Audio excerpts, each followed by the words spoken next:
সাল 1793। ইউরোপ মহাদেশের ছোট্ট শহর প্যারিসের এক অন্ধকার রাত।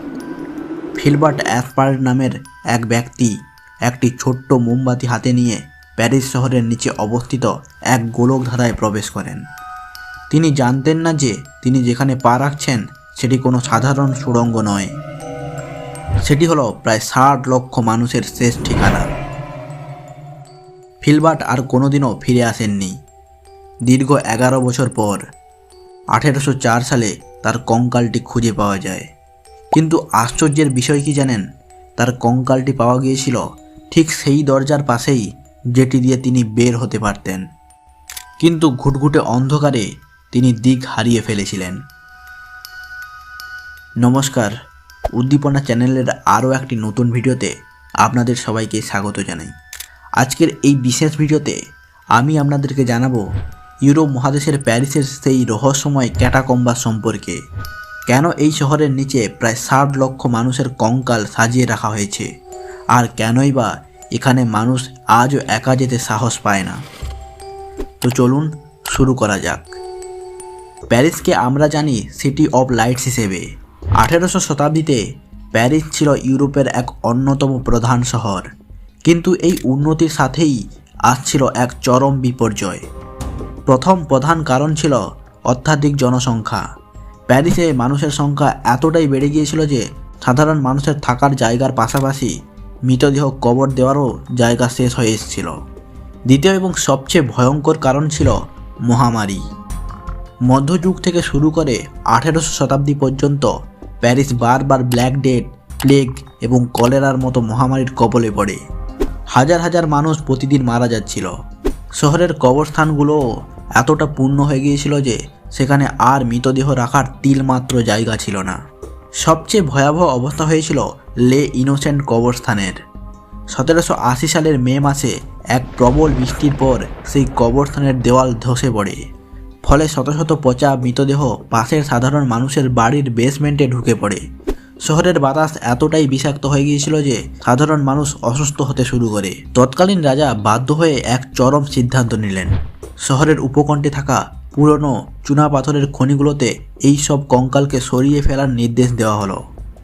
1786 সাল থেকে 1788 সাল পর্যন্ত দীর্ঘ সময় ধরে প্রতি রাতে কালো কাপড় ঢাকা ঘোড়ার গাড়িতে করে লক্ষ লক্ষ মানুষের হাড়গোড় এই সুড়ঙ্গে নিয়ে আসা হতো।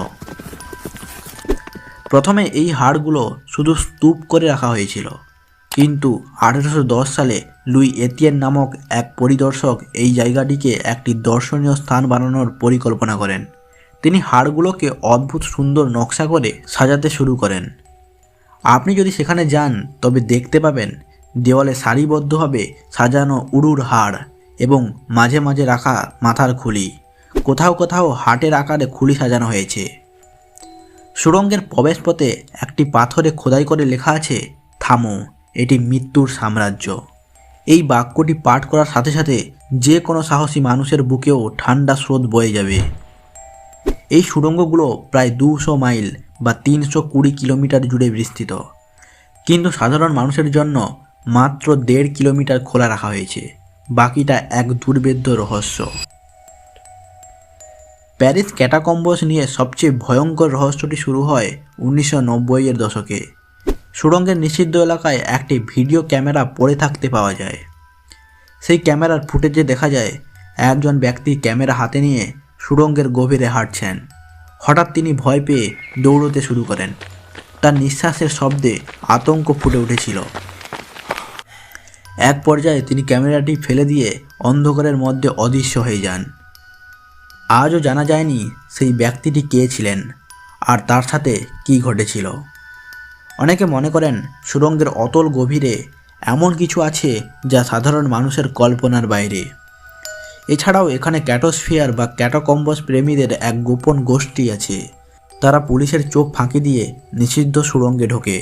2004 সালে প্যারিস পুলিশ এই নিষিদ্ধ এলাকার নিচে একটি পূর্ণাঙ্গ সিনেমা হল এবং একটি বার খুঁজে পায়, যা কেউ গোপনভাবে চালাচ্ছিল।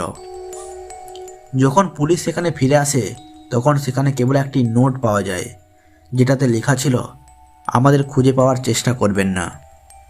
ভাবুন তো, প্যারিসের ঝকঝকে রাস্তার ঠিক 60 ফুট নিচেই শুয়ে আছে প্রায় 60 লক্ষ অতৃপ্ত আত্মা। কেউ বলে রাতে সেখানে হাড়গোড় নড়াচড়ার শব্দ পাওয়া যায়, কেউ দেখে ছায়ামূর্তি। তবে বিজ্ঞান বলে অক্সিজেন স্বল্পতা এবং অন্ধকারের কারণেই মানুষের ভ্রম হতে পারে। রহস্য যাই হোক না কেন, প্যারিস ক্যাটাকম্বস আমাদের জীবনের এক রূঢ় সত্য মনে করিয়ে দেয়। আপনি রাজা হন বা ভিক্ষুক, একদিন সবাইকেই এই হাড়ের স্তূপেই মিশে যেতে হবে।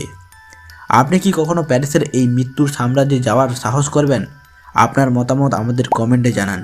ভিডিওটি ভালো লেগে থাকলে অবশ্যই লাইক দিন এবং আমাদের চ্যানেলটিকে সাবস্ক্রাইব করে পাশে থাকা বেল আইকনটিকে টিপে দিন।